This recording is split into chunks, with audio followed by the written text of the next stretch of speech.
뉴스 읽어드립니다. 오늘의 뉴스를 10분 만에 정리해드립니다. 카말라 해리스 부통령이 민주당 대선 후보로 지명된 후 최근 여론조사에서 공화당 후보인 도널드 트럼프 전 대통령과 동률을 이루며 상승세를 보이고 있습니다. 이는 해리스가 후보로 확정된 이후 처음으로 트럼프와 비등한 지지율을 기록한 것입니다. 전국 여론조사 및 주요 격전지에서 해리스와 트럼프는 48%로 동률을 기록하고 있으며 해리스는 지난 조사에서 다소 하락한 반면 트럼프는 4% 상승했습니다. 특히 7개의 주요 격전지에서는 두 후보가 49%로 팽팽히 맞서고 있습니다. 해리스는 트럼프의 나이와 건강 문제를 지적하며 자신의 의료 기록을 공개했습니다. 이를 통해 트럼프의 투명성 부족을 공격하고 있으며 트럼프가 의료 기록을 공개하지 않는 것을 비판했습니다. 해리스는 도널드 트럼프를 제외한 모든 대통령 후보들은 의료 기록을 공개했다며 트럼프의 투명성 문제를 부각시켰습니다. 반면 트럼프는 자신감을 과시하며 선거 이후 발생할 수 있는 소요 사태에 대해 경고했습니다. 그는 주 방위군이나 군대의 개입을 시사하며 급진적 좌파의 시위를 강하게 진압할 것이라고 밝혔습니다. 트럼프는 필요하다면 방위군과 군대가 그들을 처리할 것이라고 말하며 강력한 대응을 예고했습니다. 선거가 약 한 달밖에 남지 않은 상황에서 해리스가 추진력을 되찾고 트럼프의 상승세에 맞설 수 있을지 주목됩니다. 한인타운 시니어 커뮤니티 센터가 USC 캣 의과대학과 함께 한인들의 흡연, 간접 흡연, 위암 위험을 주제로 연구 프로젝트를 진행합니다. 이 연구는 2026년까지 진행되며 USC와 시니어 센터는 담배 관련 질병 연구 프로그램으로부터 144만 8,767달러의 연구비를 지원받습니다. 이 중 61만 8,767달러가 한인타운 시니어 센터에 할당됩니다. 이번 연구는 USC 예방의학과 이은정 박사가 총괄하며 캘리포니아주 내에서만 지원금이 사용될 수 있습니다. 중부와 동부에 있는 여러 한인 의사들도 재능기부 형식으로 참여하게 됩니다. 오늘 10월 14일 이른 아침 이스라엘군이 가자 지구 중심부에 위치한 아락사 순교자 병원을 공습했습니다. 이 공격으로 병원 주변의 피난민 텐트 캠프가 불길에 휩싸여 팔레스타인 민간인 여러 명이 숨지고 수십 명이 부상을 입는 참사가 발생했습니다. 사망자 최소 4명, 부상자 70명 이상 피해자가 발생했습니다. 이스라엘군은 공습의 목표가 하마스 지휘본부였다고 주장했습니다. 그러나 해당 병원 주변에는 피난민 가족들이 텐트를 치고 생활하고 있었으며 이로 인해 많은 민간인들이 피해를 입었습니다. 가자지구 보건부와 국제언론은 병원이 공격 대상이 되는 것은 국제법에 위배된다고 지적하며 피난민들이 안전할 곳이 없다는 현실을 강조했습니다. 이번 공격은 병원이 추가적인 보호를 받아야 하는 것임에도 불구하고 공격이 발생한 또 하나의 사례로 기록되었습니다. 스페이스X가 10월 13일 현지 시간 대형 우주선 스타쉽의 5번째 지구 궤도 시험 비행을 성공적으로 마무리하며 중요한 목표를 달성했습니다. 이번 시험 비행은 미국 텍사스주 보카치카 해변의 스타베이스에서 이루어졌고 스페이스X는 이를 온라인으로 생중계했습니다. 슈퍼헤비 착륙을 위해 젓가락 팔이라는 혁신적인 기술을 처음으로 사용했으며 이는 영화 고질라에서 영감을 받아 메카질라로 불리기도 합니다. 이 로봇 팔을 사용해 슈퍼헤비를 공중에서 잡아내는 데 성공, 슈퍼헤비 로켓을 재활용할 수 있는 가능성을 열었습니다. 슈퍼헤비 로켓은 역사상 가장 강력한 추진력을 지닌 로켓으로 나사의 우주 발사 시스템보다 2배 강력한 1,700만 파운드의 추진력을 자랑합니다. 이단 우주선도 별다른 손상 없이 목표 지점에 정확히 착륙.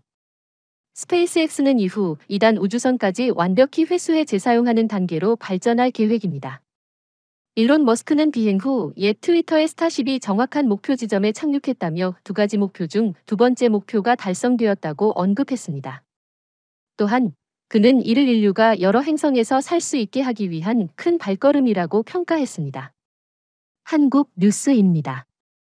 북한이 남측과의 연결도로인 경의선과 동해선을 폭파할 준비를 하고 있다는 정황이 포착되었습니다.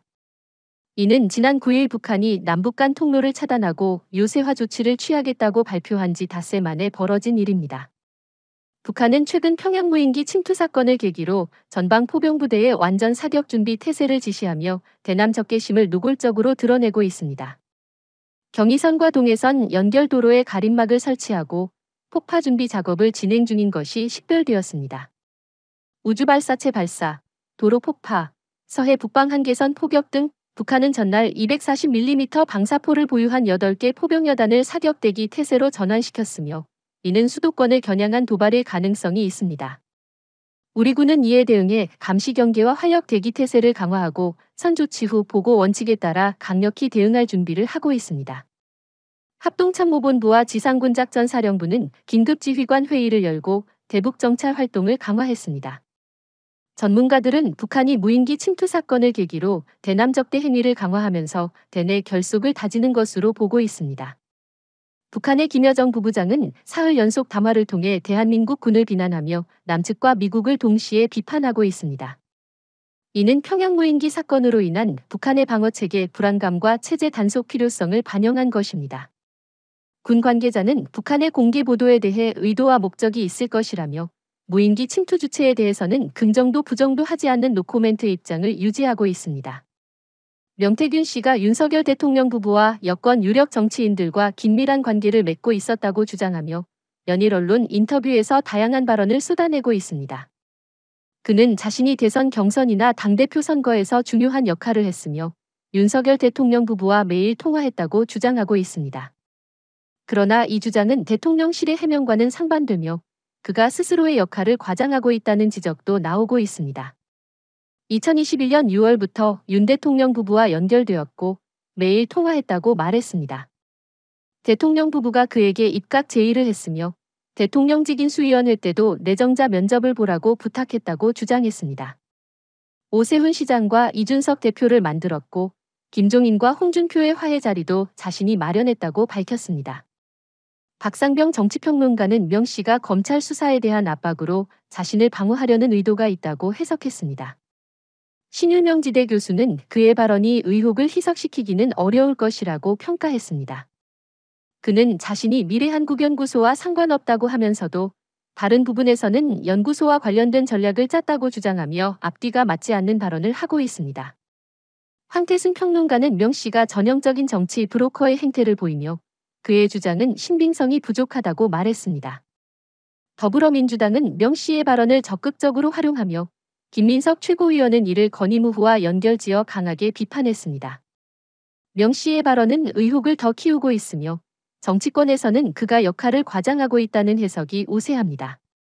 끝으로 날씨입니다. 남부 캘리포니아 오늘 서늘한 날씨 보이겠습니다. LA와 오렌지 카운티는 낮 최고 기온은 73도, 밤 최저 기온은 60도 예상됩니다. 델리와 일랜드 엠파이어 지역 낮 최고 기온은 78도, 밤 최저 기온은 56도 전망됩니다.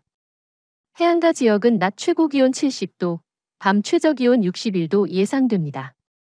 산간 지역 낮 최고 기온은 73도, 밤 최저 기온은 41도, 사막 지역은 낮 최고 기온은 92도, 밤 최저 기온은 59도 전망됩니다.